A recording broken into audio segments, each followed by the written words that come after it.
गोंदिया शहर में कल से Maharashtra sales and medical representative association यानी MSMRA का 62वां 3 दिवसीय राज्य अधिवेशन आयोजित होने जा रहा है।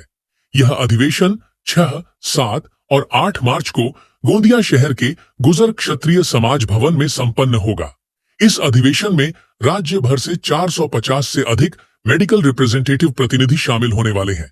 इसकी जानकारी संगठन के राज्य अध्यक्ष नरेंद्र सिंह ने पत्रकार परिषद में दी।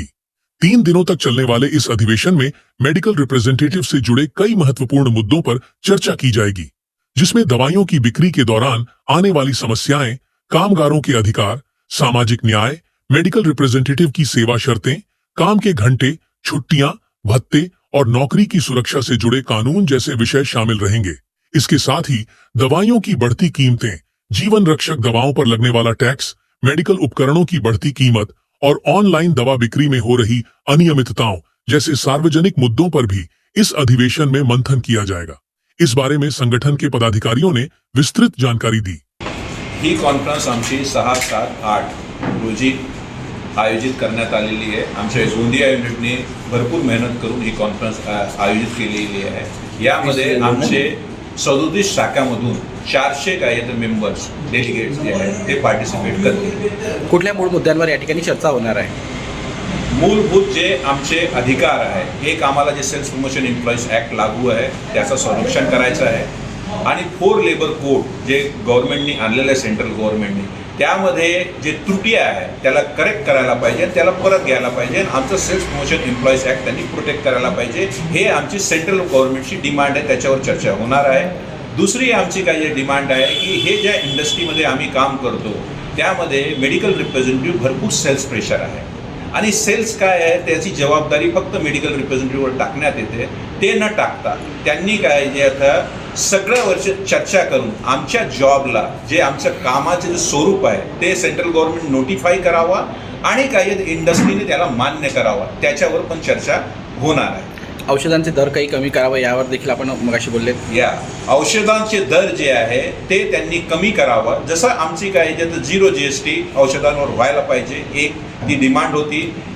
ह्या सेंट्रल गव्हर्नमेंटने आमच्या मागण्याप्रमाणे त्याला थोडा कमी केला, काही औषधावर 0 GST केलं, काही औषधावर 5% लावला। पण आमचं म्हणणं आहे की त्याला रिवर्ट करून जे MRP वर GST लावता आहे ते न लावता त्यांनी मॅन्युफॅक्चरिंग कॉस्टवर लावावं, तर ह्या जी भारतीय जनता आहे त्यांना थोडा रिलीफ भेटेल आणि क्वालिटी औषधावर पण काय तर गव्हर्नमेंटनी भर घालावा आणि जे कायदे आहेत त्याला कडक करावा। साधारणतः किती लोक या ठिकाणी जोडणार आहेत तुमच्या कॉन्फरन्सला आणि कुठून कुठून येणार आहेत? आमचे काय जे तर 37 जिल्ह्यामधून आमचे शाखा आहेत, त्यामधून 400 डेलिगेट्स या कॉन्फरन्समध्ये सहभागी होणार आहे आणि त्यामध्ये आमचे जे जनरल सेक्रेटरी आहे, महासचिव ह्या राज्याचे, ते आपला अहवाल मांडतील। मागची जी आमची एक 61वी कॉन्फरन्स सांगलीला झाली होती, 2 वर्षामध्ये आम्ही कुठपर्यंत गेलो आणि आमच्या मागण्या कुठपर्यंत पूर्ण झाल्या। जसं तुम्हाला सांगितलं की आमची एक मागणी 0 GST ही पूर्ण झालेली आहे, पण ती पार्शली पूर्ण झालेली आहे। आता आमची डिमांड आहे की क्वालिटी मेडिसिन अफोर्डेबल प्राईसवर भेटायला पाहिजे, त्याच्यावर पण काय जे तर आम्ही एक काय जे तर रेझोल्युशन घेऊ आणि त्याला काय जे पूर्ण देशामध्ये त्याला प्रचारित करू। उद्याच्या कॉन्फरन्समध्ये शेतकऱ्यांचे देखील काही मुद्द्यांवर चर्चा होणार आहे। नेमकं काय विषय असणार आहे, कारण की तुम्ही MR आहात आणि शेतकऱ्यांचे देखील काही हिताचे मुद्दे ठेवणार आहात त्याच्यात?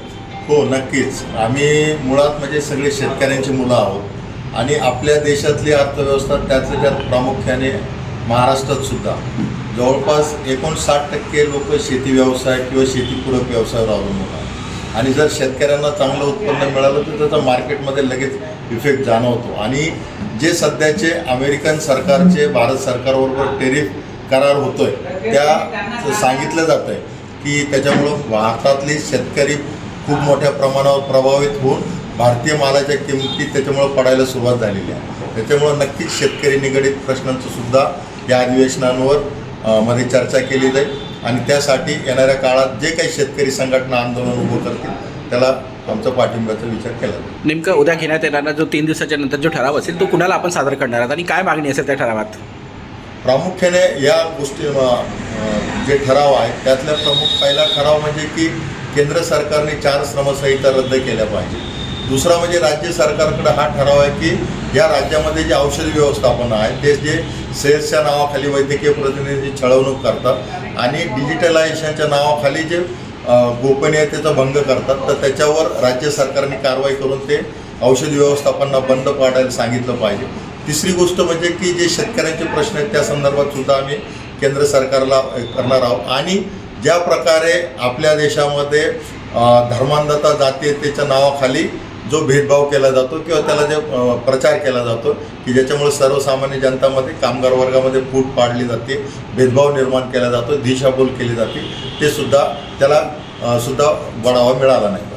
वहीं इस 3 दिवसीय अधिवेशन में राज्य के कामगारों, किसानों और आम नागरिकों से जुड़ी समस्याओं पर भी चर्चा की जाएगी.